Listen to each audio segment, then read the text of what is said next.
Welcome back, Senator Rick Santorum. Thanks for being with us. Thank you. I want to ask you about the polarization of politics right now. You're a polarizing figure, like it or not. Do you think that that's? I stand up for what I believe in. I don't know how polarizing that is. I took some tough stances on what I think are principled positions, and had people in the United States Senate get up and argue vociferously with me.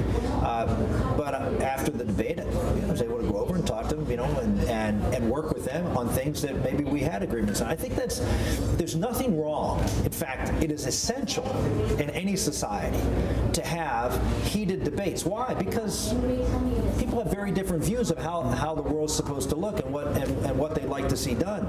And the key to America is we've been able to have a society because we allowed, as James Madison referred to it in the around the time of the Constitutional Convention, as the perfect remedy of how people who have very different backgrounds, very different views on things, as they certainly did during the time of the Revolution, clearly, in the different states, how they can come together and they can work together and fight out these differences and still hang together, get along.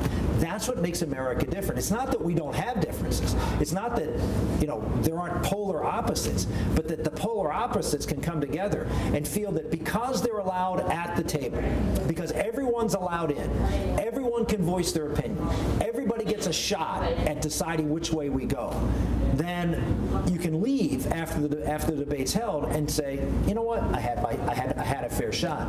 And what we see with, I think one of the big threats to democracy is our judiciary and the imperial presidents that we see in this president, who's saying, you know what, we're not going to allow you in the public square anymore. We're going to take certain issues and just lift it from you, and we're going to say this is the way it's going to be, and you aren't allowed in the public square to talk about this. In fact, in some cases, people of faith through our courts are being systematically removed from the public square and saying your points of view are not as valid as somebody else's. That is a dangerous thing that's happening in America.